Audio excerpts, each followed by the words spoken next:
Viewers, just 48 hours ago, you had a situation where experts and opposition were predicting. They were predicting big setbacks for the BJP led by Prime Minister Modi and Chief Minister Yogi in India's electoral heartland of Uttar Pradesh. Viewers, some like Akhilesh Yadav even said that his party would cross the 300-seat mark in Uttar Pradesh, and he said this because he believed, and well and truly does, that he is the most credible alternative to the Yogi government in Lucknow. The prediction that he made and other experts were making were based on what they thought to be a massive anti-incumbency against the Yogi government. Yogi's opponents and those of the NDA said that voters from India's most populous state would punish the BJP for its callous disregard for the welfare of the electorate through major events. And they took the needle all the way back to demonetization. They took it back to Hathras. They took it back to COVID. And of course, viewers, Lakhimpur Kheri. Peoples whose lives were wrecked were going to avenge the misery. That was the most common refrain from this group of antagonists to the BJP, its challengers. Viewers, almost all these doubters might have to eat humble pie. Almost all these protagonists might have to recant. Why? Because yesterday some of these doubters got an answer. Almost all exit polls have predicted a win for the BJP in Uttar Pradesh. Some have even predicted an absolute majority. And let me pull out the numbers on your screens. Let's pull out the exit poll numbers, the big poll of polls. Let's have a look at them. Those are the exit poll of polls, viewers. So you have the Times Now veto poll, which seems to suggest that the BJP will get 225 seats. That's almost 24, more than the halfway mark. And then there is today's Chanakya that claims that the BJP will get 294. Axis My India puts it at 307. In fact, the Axis poll predicts a range. And that range, the top end of that range, might even suggest that the BJP will secure an absolute majority. Now, viewers, if these numbers hold, the common consensus is that the BJP will be in an almost unassailable position of strength going into the slog overs towards 2024. Indeed, for the NDA, the slog overs will begin in May 2022, defined as roughly the last 24 months before any incumbent government. So, viewers, going into the slog overs, the BJP will be in a position of strength. Not just this, a victory in Uttar Pradesh assures the BJP, which is predominantly strong in the Hindi heartland, that its core is stable, making it very difficult for the opposition to unseat it. In fact, here are 5 statistics that show that the BJP's hold over its core vote base is strengthening, viewers, and not weakening, as many would have you believe, suggesting that the voters are coming around to believe that it is the default party of governance. Let me take you through some of these numbers. What do you see on your screens? You see, viewers, in the Hindi heartland, where there are roughly 225 seats, the BJP in 2014 winning 190 of those. And in 2019, despite 5 years of anti-incumbency, still winning 177. These are Lok Sabha numbers, viewers. You can easily Google them. The vote share of the BJP has only grown since 2014 and 2019, despite being in power. Despite the dislocating effects of demonetization, despite a high voltage campaign against the BJP and the NDA for bringing in a GST, which spiked the living standards and costs, and also, of course, corruption allegations against the Prime Minister. Let's look at the second important statistic coming in from the Hindi heartland. Now you look at these, viewers, these are assembly by-poll results till 2019. And if you look at these numbers, and these are again, viewers, 75 by-polls. The BJP won 45 of those by-polls, a strike rate of 60%. This is in the Hindi heartland since 2019. Let's look at the next number.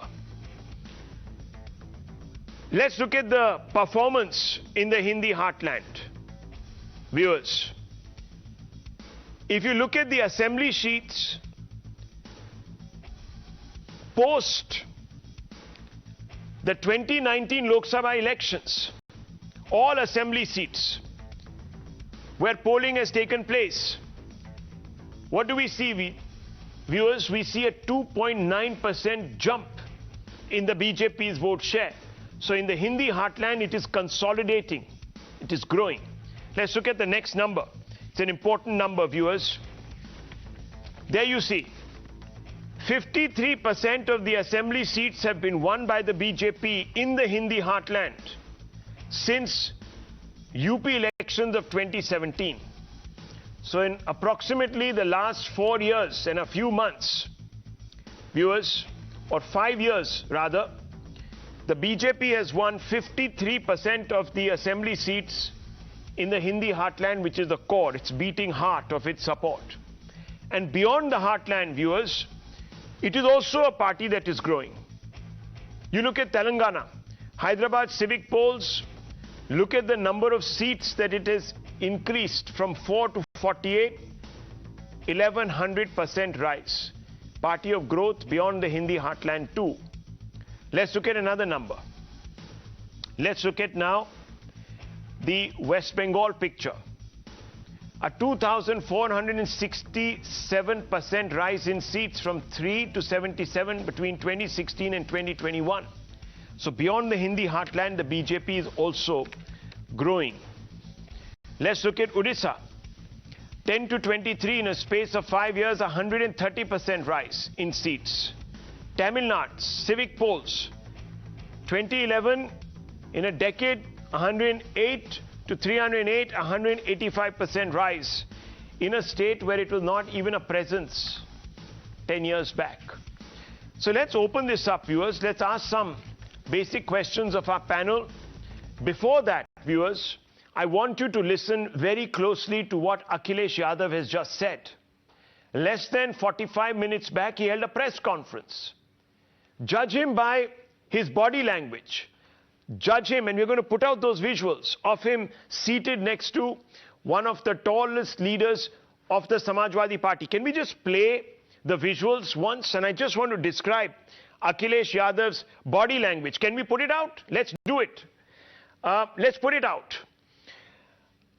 Okay, I'm waiting. Can we put out the visuals? Do we have them? Okay, we don't quite have them. There he is. There he is, viewers.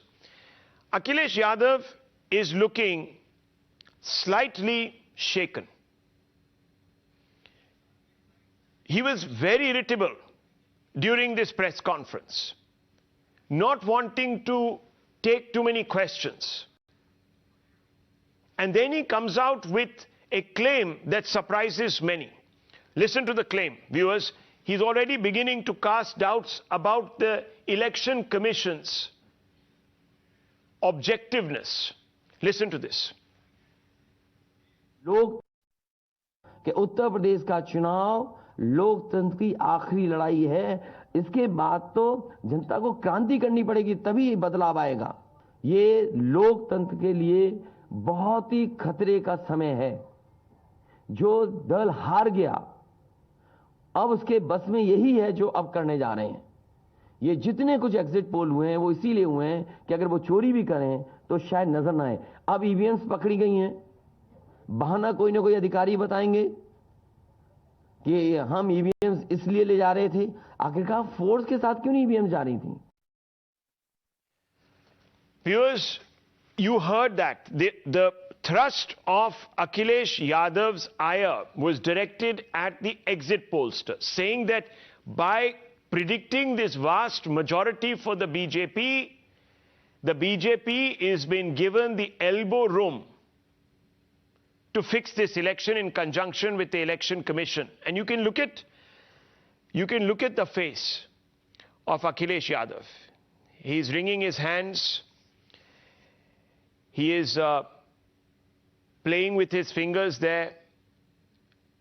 He's a bit tense. I don't want to read too much into body language, but certainly that quote of his, and we're going to put that quote out constantly on the screen so you basically get a sense really of where his eye is directed and what exactly he's trying to allege. Very serious allegation against the Election Commission. We're going to try to contact the Election Commission also to get a response on these allegations that have been made. Let's open this up, though. I want to bring in, straight off the bat, Smita Prakash, Ishkaran Bhandari, Pavan Verma. Smita Prakash, let me begin with you first. What do you make of this thrust, this attack, unbridled, not just on the Election Commission, but also exit pollsters, in a manner seeming to suggest that everyone is part of a massive fix? What do you make of it? Yeah, just a short while ago he held this press conference where Akhilesh started blaming the BJP for dirty tricks. He says that the EVMs have been stolen. Quite categorically he says that they've been stolen. And I mean, it's now for the Election Commission, as you say, to investigate. But then again, Akhilesh has blamed Election Commission officials of tampering the EVM. So who's going to investigate the investigators is a question. He's also made the allegation that exit polls are paid by some mysterious entities. He doesn't mention who those entities are, but it's quite clear what he's saying is that all media is sold out because all exit polls have been fixed. So he's obviously not happy with what the surveys are pointing out, and also he says that it's the last exercise in democracy and after this is the revolution. I mean, pointing out to something of storming of the Bastille is what he's saying is the next step, because democracy doesn't work, because he's indicating that the democratic exercise has been taken over by something spurious, which he's talking about, the theft of the EVMs. So not a happy situation just a couple of days before counting. Clearly the surveys have destabilized whatever the SP had planned, because a number of articles had been written which showed that the pandemic and the unemployment and the price rise, all this is going to result in a negative vote for the Yogi government. But that doesn't seem to have happened, because every exit poll shows that despite all this, people still prefer the Modi-Yogi combine, and the relatively silent voters who probably were being taken for granted by the SPBSP, which is they were hoping that the caste divide or the religious divide will come into fore, the Mandal experiment will come into fore. That doesn't seem to have happened, and the silent, the marginalized, the poor, the women who seem to have voted for the BJP. So let's see what the results bring, but certainly not a very confident looking Akhilesh today at the press conference.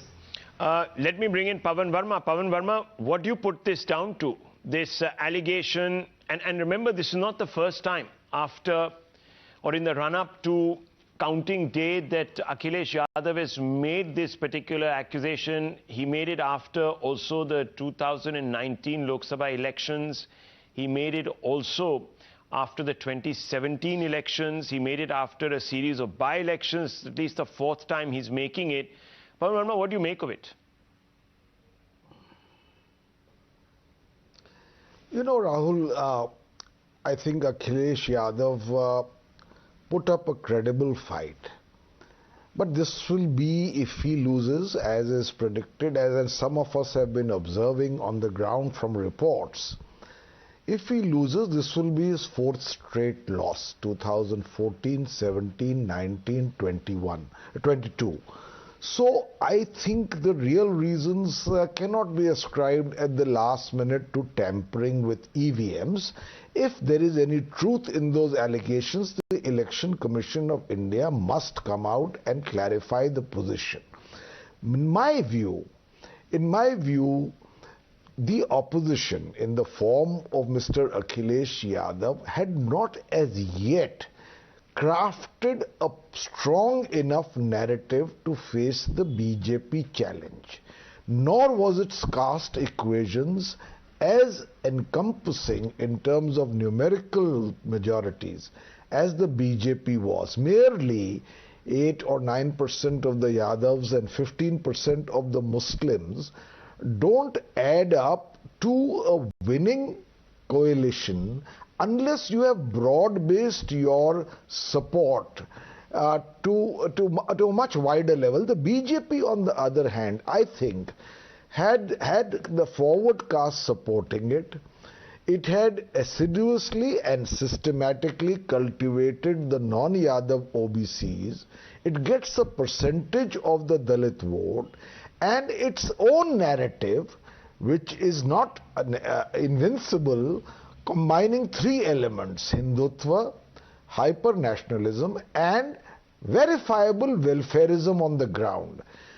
The opposition has not yet come out with a strong enough counter-narrative harnessing the legitimate discontents of the people, which are verifiable also. So therefore, I think this battle needs for the opposition to go back to the drawing board and see in what manner, in a more credible, strategic and grassrooted manner, they can meet the BJP. The question is time running out? Because now we are really entering the slog overs. 24 months before the next general elections is the time when you enter really the last leg. And Pavan Verma, your boss, Mamata Banerjee, came in and campaigned for Samajwadi Party. Why? Because she believed that Akhilesh was a viable alternative. This post facto analysis that now you're putting out seeming to suggest that Akhilesh is... let me correct you there, Rahul.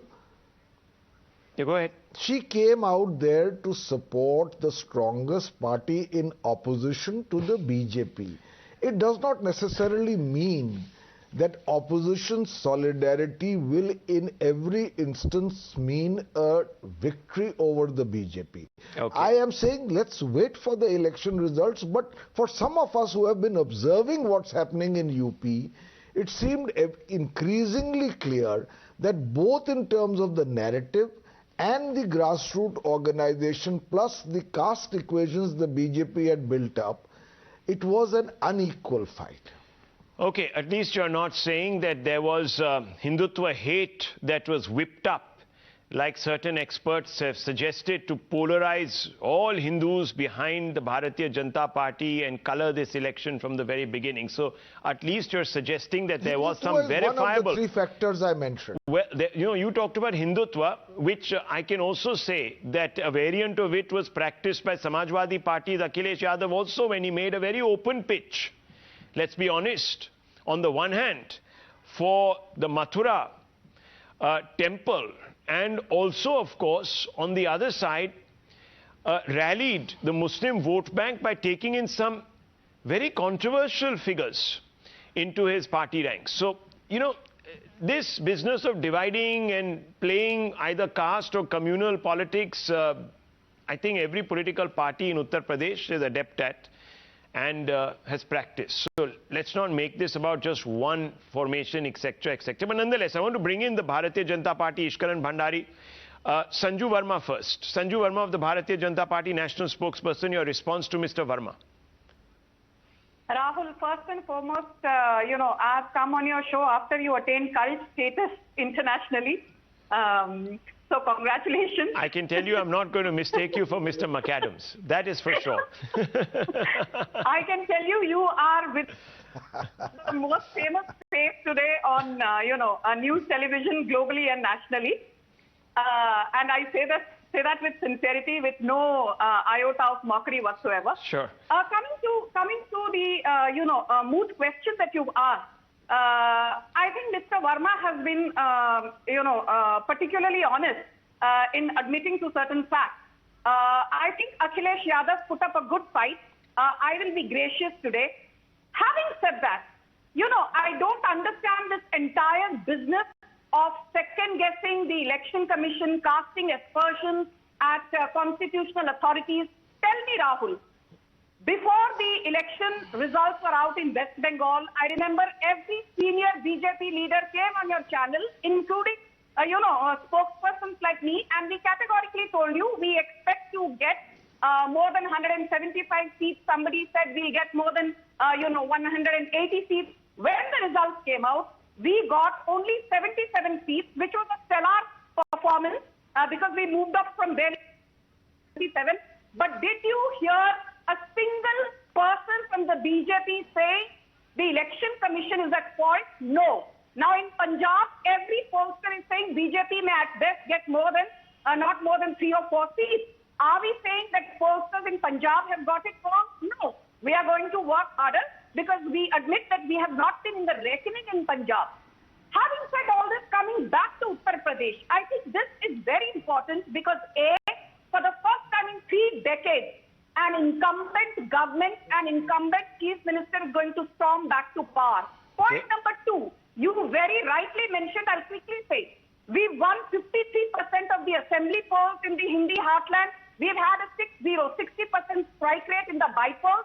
And one very important figure which I want to give to your audience is that total number of people who went to polls in 2019 Lok Sabha was 60.37 crore voters, of which BJP polled 22.6 crore, which was a 32% jump over Lok Sabha 2014.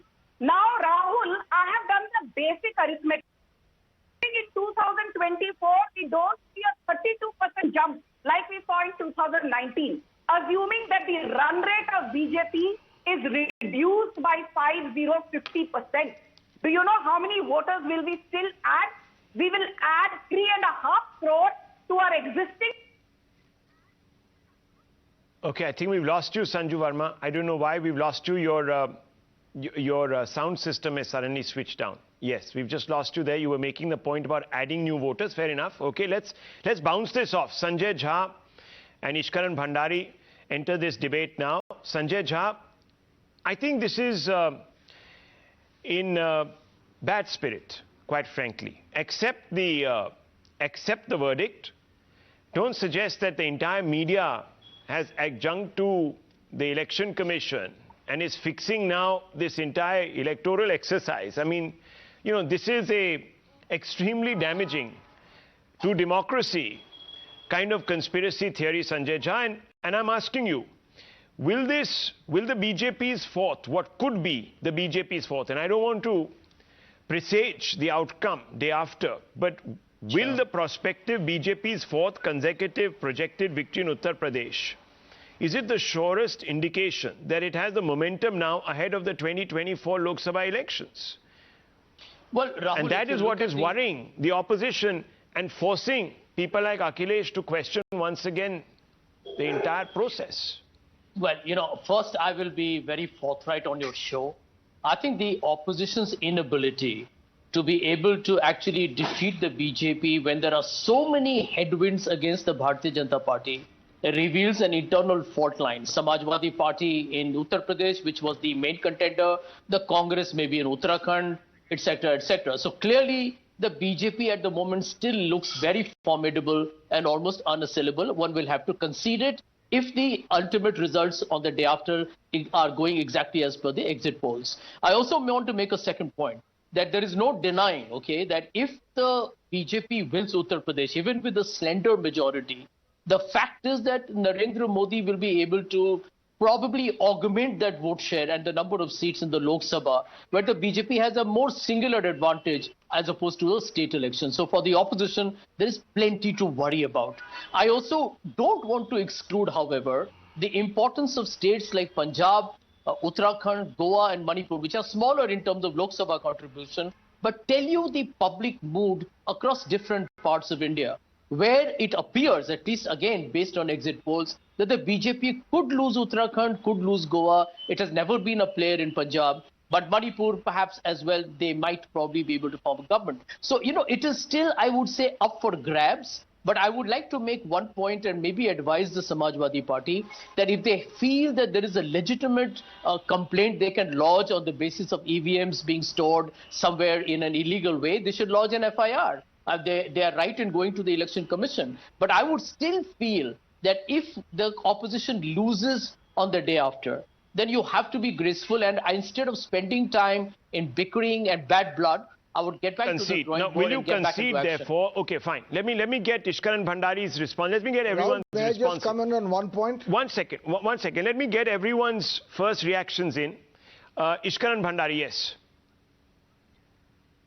Firstly, on the small point of 7 or 8 exit polls you showed, all of them showed BJP winning with different degrees. To imagine 8 competitive agencies are all acting in cahoots with each other is alien to how India functions. Everybody gossips. To imagine all channels doing it are also acting in cahoots with each other requires some amount of leap of logic, which is not happening on ground. But on the more important point of Election Commission, please wake me up when the Chief Election Commissioner is appointed a union minister by BJP, as happened to Mr. M.S. Gill, which was done by UPA. Please also wake me up when a Naveen Chawla, who had a removal request by the Chief Election Commissioner, is subsequently made a Chief Election Commissioner, and incidentally, as a aside, I went on Wikipedia, no mention of it. That is a separate debate of how real-time cleanup happens versus real-time attacks happen if you're from the alternative perspective. No mention of that. But the more important factor herein is,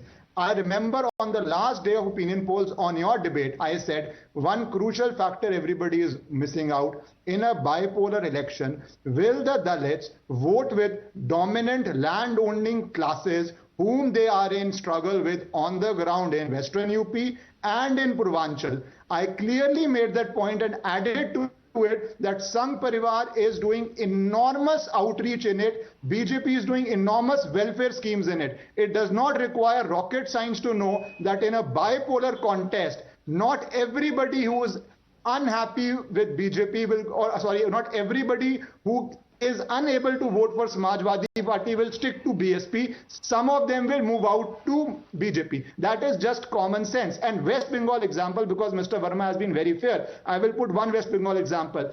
2016, Mamata Banerjee won a massive victory at 44%. It became a bipolar election. She won 2021 with 48% vote. So in a bipolar votes, you get additional votes of people who are unable to vote for your rival. Same thing is looking like happening in BJP, in UP, and that would be an enormous victory. And to add to Sanju Verma's excellent point, BJP is getting newer voter, bigger voter, which bodes well for them in 2024.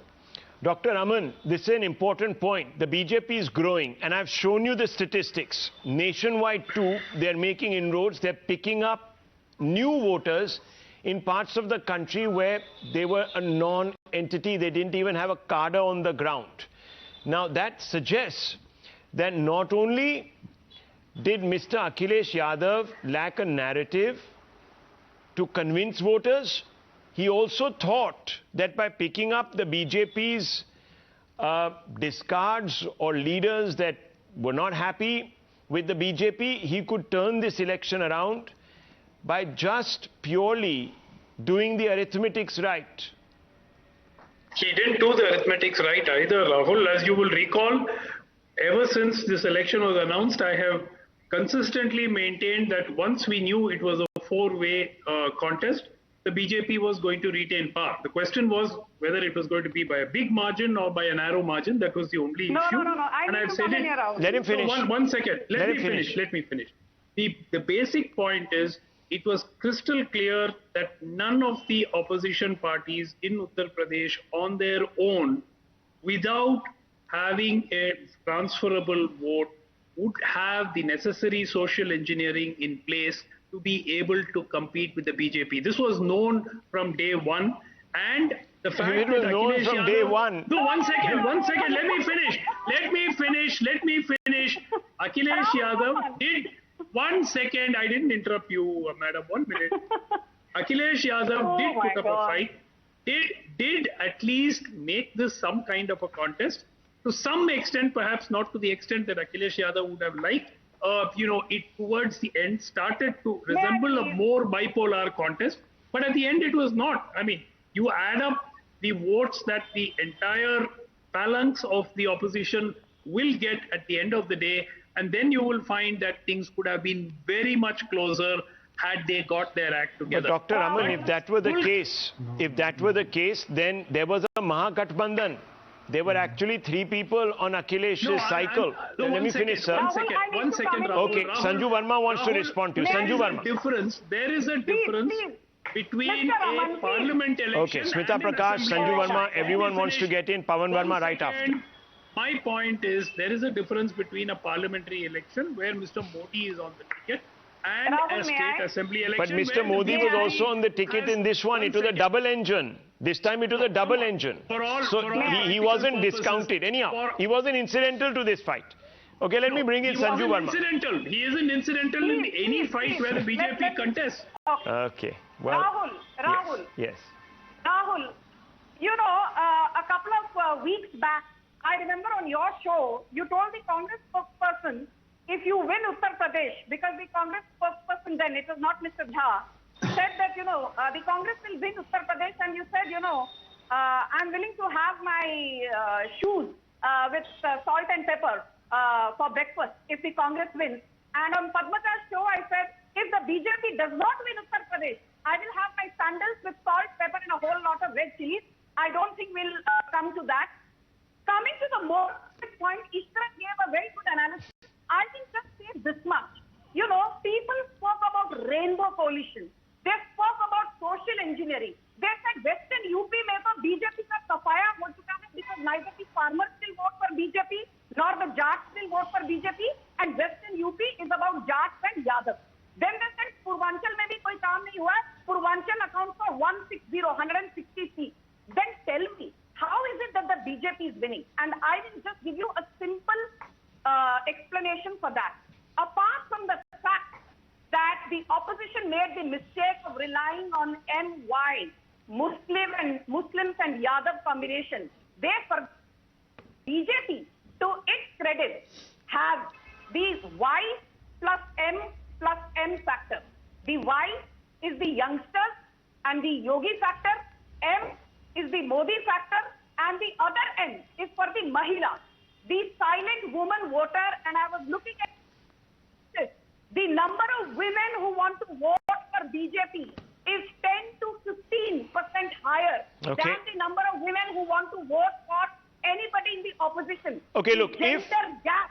Okay, the viewers. gender gap is what is helping us win big time. Okay, so let me just say, if these numbers that we're seeing, okay, Sanju Verma, if these numbers that we're seeing on our screens, which is a cumulative average of the poll of polls, hold, then no doubt this is a pro-incumbency vote in favor of, whether you want to say it is Mr. Modi and the double engine, or you want to just credit That depends Yogi. on the vote share. It is...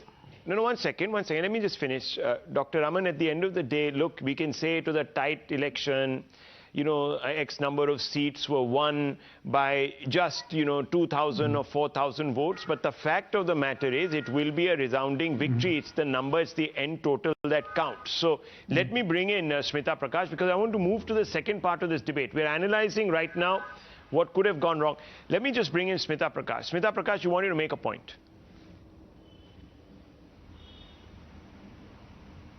Yes, it's a bit rich for many of us who sit on these kind of panels, saying that advising an Akhilesh or a Tejasvi to go back to the drawing board, learn from this lesson, and it doesn't matter if you lose election after election, you've got to learn. Nobody will tell that to the Congress party, which leads the opposition. That go back, learn from your lesson. Now, what is going to happen out here in this election, many are seeing this as a kind of a midterm indicator as to which way the wind is blowing. I mean, if a pandemic cannot dent the BJP's winning streak, and they are comfortably placed for 2024, as almost every panelist is saying now, how is it going to impact on the opposition? What kind of game plan can they do? I mean, rising prices didn't affect the Yogi Modi combine.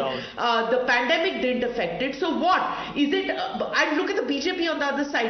They don't seem to rest easy. The Bengal loss was a learner for them, and they don't take it in their stride as such. They mull and they mull. They dissect it threadbare. Where did they go wrong? Who made the mistake? Why did they make the mistake? How do they rectify this mistake? I mean, and at the same time here you have the Congress party, which takes it for granted that never mind if you lose another election, there is still a Goa that we can win. There is still an Uttarakhand that we could win. This is how it is. Now, what is going to happen is that, you have probably the spokespersons of the BJP who will make fun of the Congress party, who will go and call them mukhotas, who will go and make fun of them in social media and things like that. But the fact is that the BJP never takes the Congress for granted. They will always be wary of the Congress because they know that it has a network in place. Who takes the Congress for granted? The leadership of the Congress takes Congress for granted. That is the tragedy of the Congress party. Okay, because the Congress party starts from up there, whereas the Kejriwal and the Mamta have to start from the bottom up. They have to start from the first step in the ladder and go up. So the goal for them is to reach up there. The Congress, meanwhile, is up there and they don't take advantage of it. Okay, so one second. Let me bring in. Rahul Gandhi is the BJP's trump card. Okay, fair enough. Look, that's not the BJP responsibility. Let me bring in Pavan Verma. 1 second. Let me just bring in Pavan Verma. Pavan Verma, look, let's broaden this. Let's look beyond for a few moments. Let's crystal gaze a little bit. If these projections are to hold, and because there is such an overwhelming number of exit polls that seem to be trending in a particular direction, let me ask you, what does this do for the politics of those that wanted to, A, construct some sort of an alternative narrative to both the BJP and the Congress and come up with a third alternative, Mr. Verma, like Mamta Banerjee, like Akhilesh, like perhaps in the south you have KCR and others. What does it do for them? This really creates problems. Would you agree? Yes, Rahul, I think that in this mood of something that is understandable BJP triumphalism, I think you've asked the right question that may put things in perspective. Now look at it like this. Take the east and the south of India. Start with Bihar, Bengal, Odisha, Andhra Pradesh, Telangana, Tamil Nadu and Kerala. There are some 220 seats here. In spite of 2 terms with an absolute majority, the BJP has only some 55 seats of these 220 seats. The BJP's bonanza lies in the north and west, where in some 250 seats plus, its principal opponent is the Congress, where the BJP's strike rate is 96%. Now, suppose an entity in the opposition were to win even 100 of those 250 plus seats, then with the 150 plus seats in the south and east and 100, there is a robust opposition and a viable opposition in this country. What I'm trying to say to you that the task is indeed difficult, but at one level, it is not invincible, the BJP. And that is the way democracy should play out. No party should believe, as some people who were speaking here today seem to believe, that there is an invincibility to the BJP and any attempt at challenging it is a non-starter. That's a wrong sentiment for democracy. Yeah. There are two viewpoints. On the ground, the real problem is that there is no real opposition to the BJP in about 250 seats. Okay, but And that is where its greatest catchment area is. There's a macro perspective I'm giving you. It's verifiable on the ground. true. So, but therefore, Mr. Verma, I think that is we should look towards well, the 2024 BJP would and say, beyond. and I'll let the spokesperson of the BJP respond to you, but the BJP would say, perhaps if I preface what she might say, is that it is to the credit of the BJP, the work that they have done that has made some of these opposition parties irrelevant, because they have utterly failed to address the aspirations of those they are competing with the BJP to win over. So that would be the BJP's response there. I mean, I don't want to press I'm it. saying there is no opposition in 250 seats. Well, I am saying there is no opposition the question in is 250 why. seats. The question is why. It's been now almost 8 years of BJP rule. I already said that the BJP strike rate against the Congress is 96%. It's not just about the strike rate. It is about the fact that the Congress has not come up with an alternative message to win back. And that, I am saying, is going to also constitute a problem. And that was the question. You quickly took it to the Congress. I was asking a party like the TMC, their spokesperson, what that does for TMC's aspirations to create a narrative. Because you threw the kitchen sink at the BJP in this election. You said, look, a horrific scourge has hit India. It has claimed hundreds and thousands of lives. The state of Uttar Pradesh and its government have come across as entirely insensitive and apathetic to the needs of the people. What bigger crime could any administration have committed under the circumstances, whether it was the case of the plight of the migrants or, of course, of people who have endured, suffered and lost loved ones to Corona? So, fundamentally, what bigger accusation can be made? Rahul, I want to explain that. I believe that there are very legitimate discontents against the current regime. I also accept that as of now, the opposition has not successfully created a platform to mobilize and harness those discontents, and the BJP's narrative is not yet received a counter-narrative. I'm admitting that. Otherwise, so that clears up the path for 2024, because the BJP will only be too happy. Which are afflicting the common man. No doubt, but there is a certain Teflon hue now that the BJP has acquired. Now, I don't know if that's triumphalism. That might also be stating the obvious. One second. Sanju Verma wants to quickly respond. Let me open this up. May I quickly respond? Yes, no problem. Yes. Sanju Verma, respond. Thank you. Yes. You know, I want to say one thing, very categorically. The entire how the Modi government managed COVID pandemic has been coming up for debate and discussion time and again. Let me, for the record, state that the fastest vaccination drive, the safest vaccination drive, and the largest vaccination drive is underway thanks to political courage of conviction of Prime Minister Narendra Modi, despite the fact that the Congress spared no stone unturned in trying to create vaccine hesitancy. Rahul, please, 30 seconds. Yes. 179 crore doses given. India, the only country where you have 4 vaccines which have received emergency approval for people in the 12 to 18 category. Bharat Biotech Covaxin, Zydus Cadilah's Zycovir, you have Corbevax of Biological E, and you have Serum Institute's Covovax. The most important point is this. You keep talking about Ganga mein lashein. I heard this ad nauseum. So let me tell you one thing.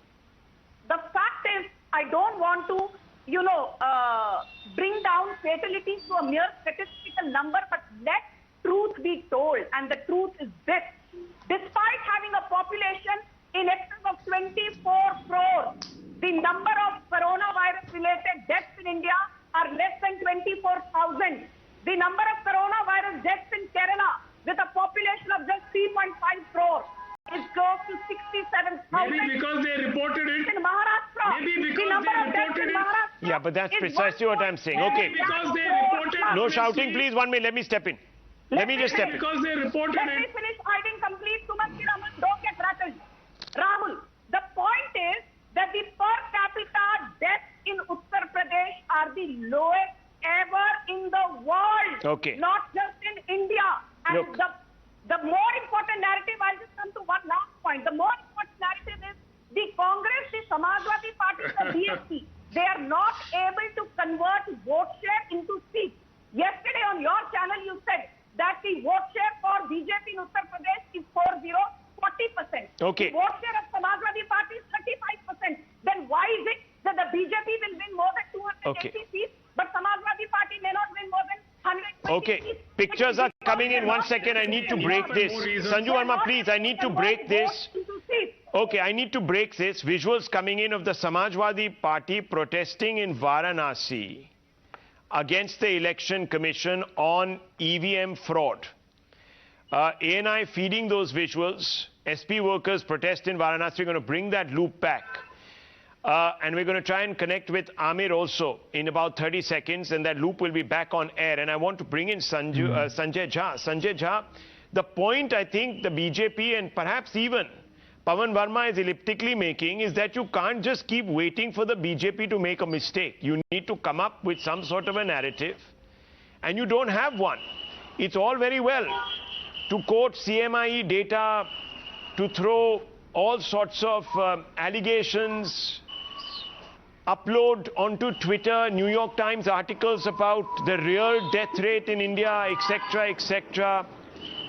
Quote all sorts of statistics to suggest that corona has been a greater killer 5x, 7x times than what the official records are, because none of it is sticking. If there were corona deaths, do you think the population of India, and if they were being also suppressed, do you think the population of India would not have exacted, to use the word loosely, some sort of revenge against the BJP? Sanjay Jha? Or are you doubting them also, or have they been paid off also? Then you say, yes, they've also been paid off.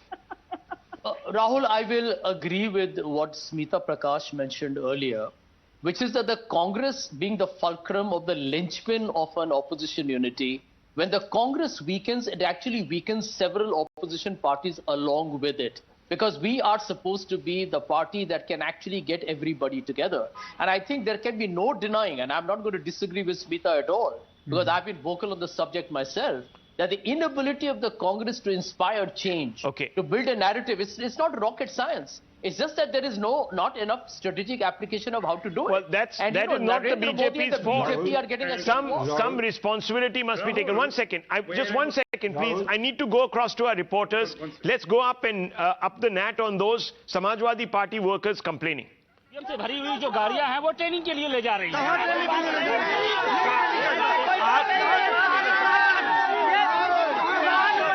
की training के लिए?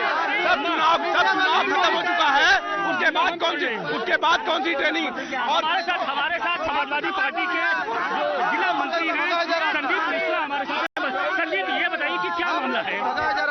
ऐसा है कि Samajwadi party के राष्ट्रीय अध्यक्ष माननीय श्री अखिलेश यादव जी के द्वारा एक निर्देश हम कार्यकर्ताओं को दिया गया था कि ईवीएम की जब सील होकर जाएगा बूथों से तो स्ट्रांग रूम तक जमा कराने की समाजवादी पार्टी के कार्यकर्ताओं की जिम्मेदारी है, और उसकी सुरक्षा भी समाजवादी पार्टी कार्यकर्ता करेंगे, क्योंकि ये मोदी योगी के लोग छल कर सकते हैं। और फिर उसी बीच यहाँ के सीओ कैंट के द्वारा हम लोग कल से यहाँ बैठे हैं।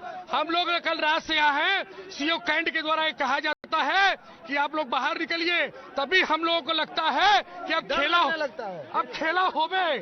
हम लोगों को लगता है कि अब खेला होवे। उसी 10 मिनट बाद एक पिकअप गाड़ी आती है।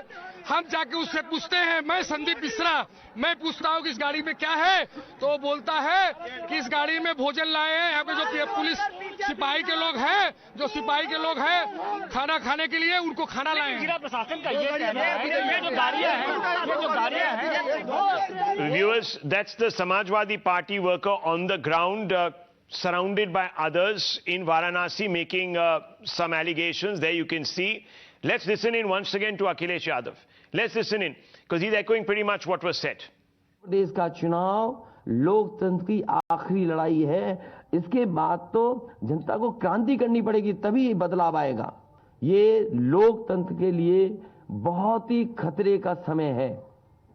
जो दल हार गया, अब उसके बस में यही है जो अब करने जा रहे हैं। ये जितने कुछ एग्जिट पोल हुए हैं वो इसीलिए हुए हैं कि अगर वो चोरी भी करें तो शायद नजर ना आए। अब ईवीएम्स पकड़ी गई हैं, बहाना कोई ना कोई अधिकारी बताएंगे कि हम ईवीएम्स इसलिए ले जा रहे थे। आखिरकार फोर्स के साथ क्यों नहीं ईवीएम्स जा रही थी? हमारे एक साथी ने कहा, Let's go straight across to Amir. Amir, what exactly is the nature of the charge? How seriously is the Election Commission taking it? And is the state EC expected to give some sort of a statement on this? Well, Rahul, this is the Pahadia Mandi area in South Varanasi Assembly constituency, from wherein this complaint has been lodged by the Samajwadi Party workers there. And in fact, several of opposition party workers and leaders have also congregated around the strong room area, wherein the complaint was that 3 of the vehicles which were carrying EVMs were moved without giving information to these political parties. And although, as far as the returning officer in the district magistrate is concerned, he has clarified, the election commission officials there have clarified that these EVMs were meant for training, the training that has to be given to the officials there around the time votes are counted, which is why these machines were kept there and they were being moved. Now, this explanation perhaps has not cut any ice with these political parties, especially SP Chief Akhilesh Yadav, who's asking and urging his party workers to remain very, very vigilant. But something very dangerous has been said today, Rahul. Akhilesh Yadav asking for a revolution to ensure that democracy stays in place. And this might have connotations day after tomorrow when the votes are counted. Very interesting, viewers. What a twist in the tale it's turning out to be. Yesterday, of course, no one anticipated the exit poll outcomes there, the projections. Each one of them giving the BJP a substantial majority and a shot at making history. Some, of course, were almost suggesting that the BJP could do better. In fact, did suggest that the BJP could do better than its last performance, which was eye-opening in any case, and might even head towards that magical mark where it might even secure an absolute majority. Viewers, if that is true, let me tell you, from what we've heard from all our guests and panelists, it will be an upward surge in sentiment for the BJP. It will also mean that some of those long-pending reforms that perhaps the Prime Minister had put on the back burner might actually be initiated, because he has about 3 or 4 months and then 24 months after that. So up till May he has about 3 months, and after that just 24 months, where typically governments become more populist and not reformist. So he might get the appetite to make those 2 or 3 important reforms that he is planning, which could mean more prosperity for all of us. There will be, of course, reforms that would be politically difficult in other times to have undertaken, but he would do that. But also, viewers, now that we have this new run-up, new twist in the tail, what does it mean? It means that the opposition, 24 hours before the results are out, is losing its nerve.